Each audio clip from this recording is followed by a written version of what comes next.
Thank you so much for agreeing to have an interview with me. I'm so excited to talk to you because you'll introduce yourself in a second, but you've already made a difference in our family's lives, so thank you. So yeah, you can tell us a bit about yourself and what you do?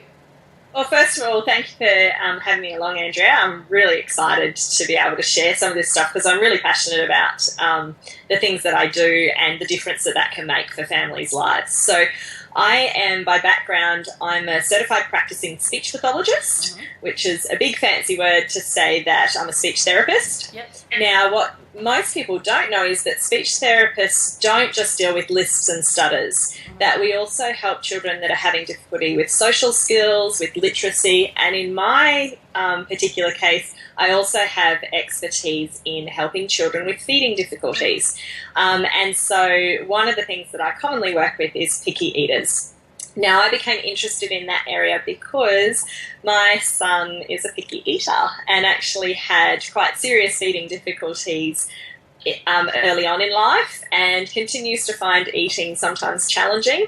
So it's a combination of professional background combined with personal lived experience as a mum. I think that's what so many people need, like in whatever field. Like if you go, well, I've got experience here. Oh, there you go. Excuse me. It just helps so much. Like you actually have, did you say 3 children? Yeah, I've got 3. Yeah. And like I now have an extra 3 of little ones, and I'm like, this is 3 girls. I had 1 boy. He's a lot older, and I'm like, this is different, and they're also different. They are so different. And I'm like, well, what do? I'm like researching parenting all over again. Yeah. Well, my eldest, she kind of our I guess feeding story is that she was just a ravenous eater and she ate everything. So we kind of did a baby-led weaning type approach with her when she was little, and by the time she was 9 months old, she was just eating finger food, puree, whatever I gave to her, she would just eat. Yeah. And it was just so natural and spontaneous. I didn't need to teach her how to eat. She just did it. Yeah. And so there was just no pressure with that. And then when my son came along and everything was just hard, it was just all hard for him. And right from day one, breastfeeding was a little bit more challenging with him. He fed constantly, night and day, so I was tired as well. Then we get onto solids, and it was just, he didn't eat meat or vegetables until he was nearly 3 years old. Yep. So it was hard. Yeah, it sounds hard. And I've got friends who have some different food experience too, so I can understand it to a degree. So what is it you're wanting to share with parents in the world today that we're going to send out to the world and change the world one video at a time? A meal at a time. I thought today it would be really nice to actually talk about, I think one of the topics that doesn't get talked about enough is relationships and how they can affect mealtimes and food. Particularly, we'll look at that if we have there's a few different relationships that can impact on how we feed our children. Number one is our personal relationship with food. Yeah. And so often that's kind of in the background, and we don't actually realise how much it's having a daily impact on our mealtimes and on the success of the mealtimes that we're sharing with our children.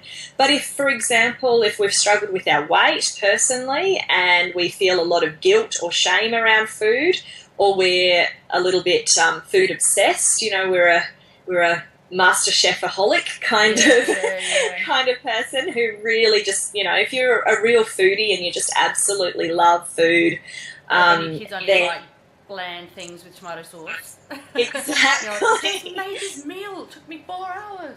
Yeah, and so the other aspect is if you are, really into natural whole foods and organic foods and things like that, sometimes it can mean that you create this sort of pressure on your kids and create a whole lot of emotional content around food that isn't necessarily helpful or healthy.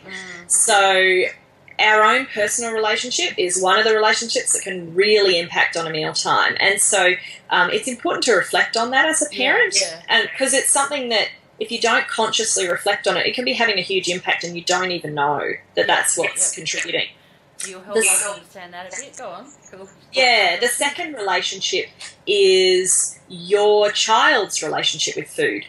Now, that could potentially be very, very different to your own. For example, if your child's had reflux or some sort of gastrointestinal discomfort as an infant, that can actually create a cycle where they associate pain or discomfort with food. And so if that has been their experience, then they don't want to eat. Exactly. They learn that food is dangerous and that you should avoid it. And so they actually avoid eating because it's actually caused them pain or harm in the past. So that's a really important thing to look at your child's relationship with food and what and how could have affected that. Now, at the centre of all of that, so you've got both of you have your own relationship with food, but at the centre of that, you've also got your relationship with your child. And this is the thing that I'm probably most passionate about, is that we talk about how you need to meet your child's nutritional needs and all this sort of stuff. Yeah. But more important than any of that is meeting their emotional needs, and their need to feel safe and connected with their carer. Yeah. And if they don't have that in place, all the nutrition in the world is not going to meet that fundamental need that they have to be loved and protected and feel safe with their parent. And if they do feel that safety, then they'll start to be more open with food and stuff anyway. Exactly. That is exactly right. And if you look at what happens in a situation where a child refuses a food, for example, and they go, "It's yucky, I hate it." Happened the other day, and I was like, that was one of my questions. I'm like, they won't eat. She's like, I don't want chicken. I don't want quinoa. I just want cheese. And we're like, just cheese. I'm like, what do? Ask Rachel. Yes. So one of the things with that is that it's really important that you actually put the relationship first and the eating second. So the relationship is far more important than the eating. For example, if your child does that, I don't want to do it, and I don't like anything, and etc., that's where you can say, oh, you're just not really feeling like eating that today. Okay, then. And literally leave it at that. So that, and if it is a particularly challenging food that you know your child's a bit stressed about trying, or that is different to how, give them, yes, story.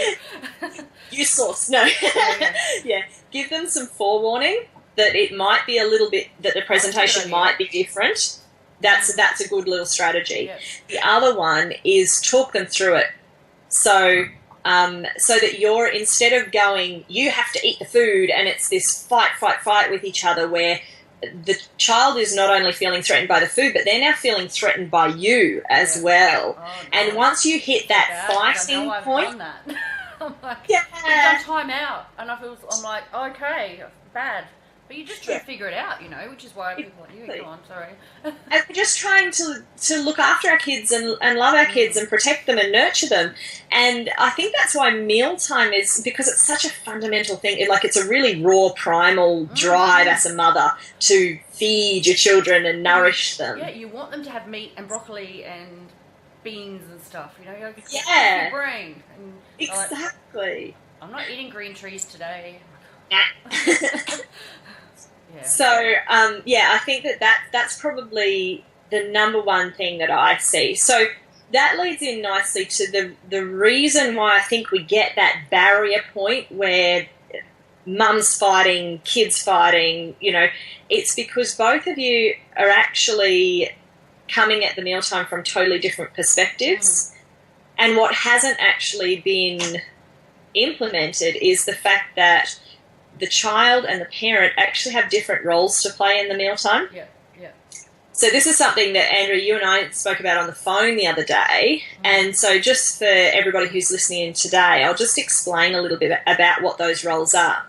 And this could potentially really rock some people's boats, because it is very different to how we as a culture see food and the way we feed children. But the parent's role within a mealtime is, first of all, to decide what food is presented, when it's presented, and how it's presented. So that's the parent's role. The other element to that is that the parent also has a responsibility to ensure that the environment is appropriate to give the child the best possible chance of having a successful mealtime. That is all the parent is responsible for. The child is responsible for how much they eat and whether or not they eat. Yep. And that is entirely their responsibility. I'll write down questions when I'm talking to you. Like, go for it. Stuff I want to clarify if you don't mention it, but yeah.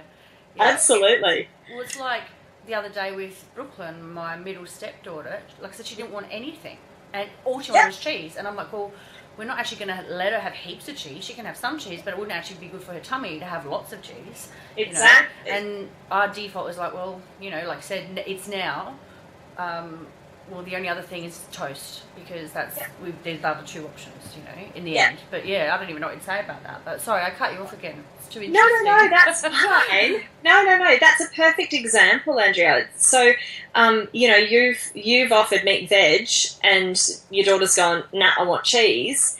Well, there's your role as the parent is to decide what's presented and when it's presented. So if you've decided that cheese is not on the menu for that meal, stick to your guns. It's like, sorry, honey, cheese is for later. We might have that another time. Yeah, it was actually, we had tacos. So there was all these bowls and everyone's putting all the stuff on their plate. And but all she wanted was cheese. And I'm like, I can't fill your plate. It's there, sitting there. So my partner and I discussed only putting a little bit, and you do it at the start of the meal, then you take it away and you put it in the fridge. So like she could have the same amount of cheese as everyone else, but that's all that would be on her plate maybe. I don't know. Is that how you would handle that? Yeah, and that's fine, because what you've done there is you've reinforced the fact that it's a family meal time, and so there's a behavioural expectation that you stay and interact with the family while it's mealtime. So if your child's just not hungry, they're not hungry. Yeah. And that's their body is sending them cues, and if you ignore those cues, you potentially create a situation where your child learns to eat past full.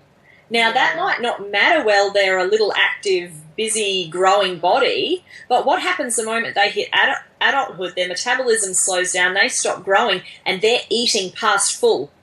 That is a guaranteed formula for obesity disaster. Yeah, right. Yeah. Makes so much sense. Because you're sort of like, my partner's really good at it. Like, he's had 3 kids a lot longer than I have, the eldest. So we've been together for nearly a year. And he takes that approach. Like, he doesn't want to have a fight with them. And, he's like, oh, Ashley's not hungry. And so she hardly had any dinner. Then we went out for a play, and he's gone, well, she's probably going to need food when we get back, because she'll be hungry by then. And the other kids wouldn't be hungry by then. So so he's another thing with that as well is that what we don't realise is that our bodies follow these sort of rhythms, and so we always look at each mealtime as this unique sort of isolated moment in time, and it's not. Our bodies are actually responding to things that have happened in the past and things that are coming up in the future the whole time. And so if your child, for example, is feeling anxious about something that's coming up, they might just not be hungry because they've got a bit of that stress hormone which is affecting their appetite. If they've, had a snack recently, they might just not be hungry come that mealtime. And what studies have found is that over about a 3-day period, if you track your child's intake, even though each individual meal might be big or small or whatever, that over a 3-day period, there's actually quite a steady volume of intake. So if you have a bad meal, it's okay. They'll recover it another meal, or and they'll make up for it some other way.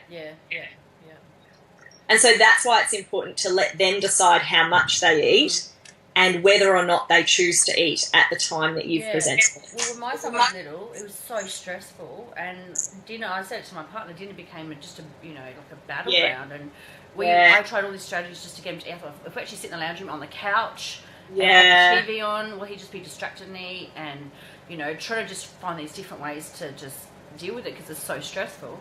And, but then, as he got a bit older, and I went to the doctor and had these kind of conversations, which I got the Vegemite and toast thing.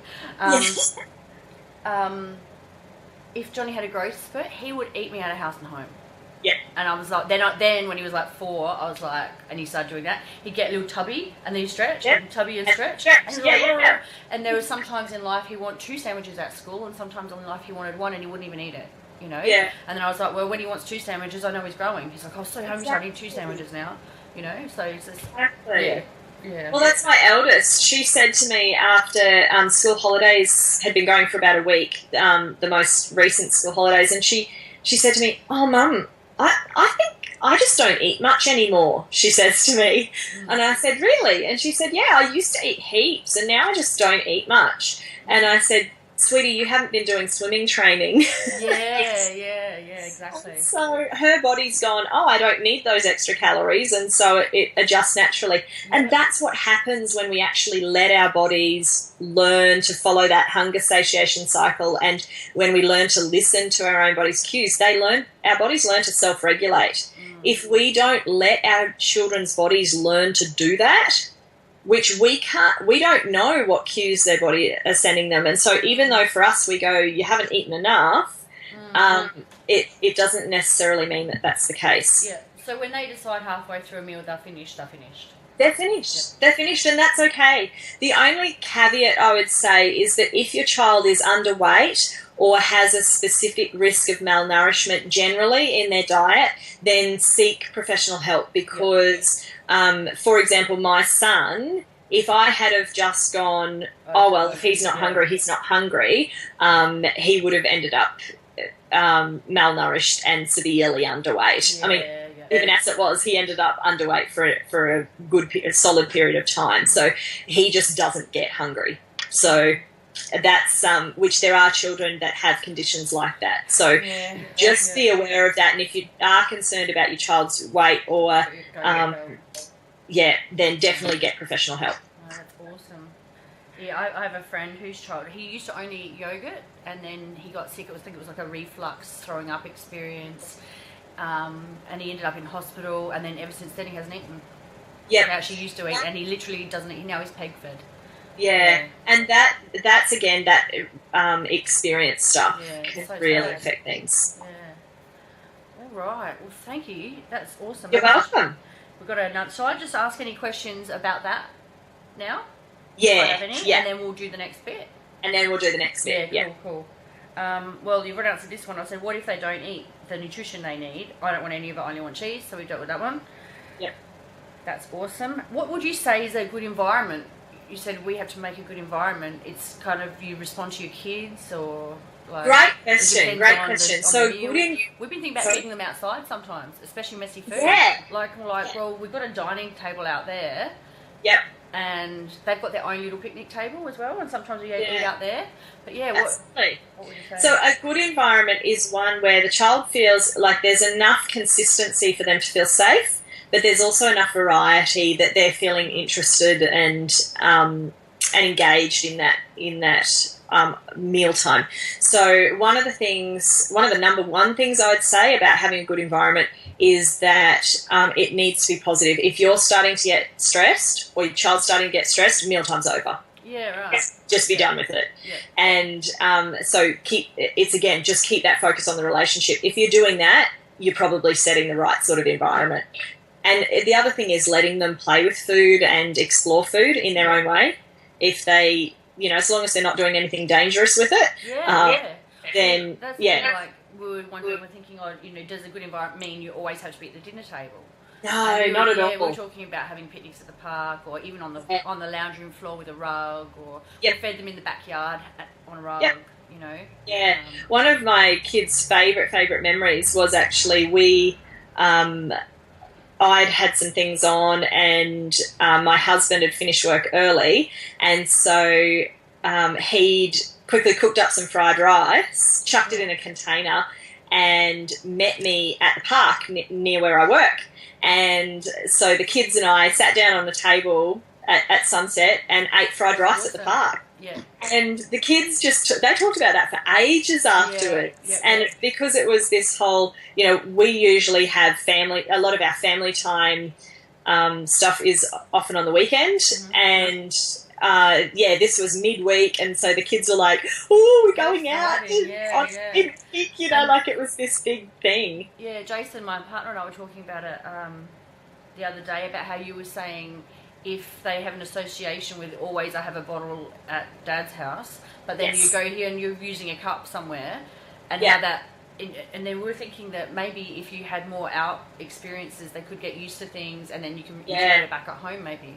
Definitely, because changing the environment can change those cues. And I'm thinking that it's probably worth, that's probably worth talking about as a whole separate topic around the idea of routines and how that sets your child up to succeed or fail. Yeah, cool.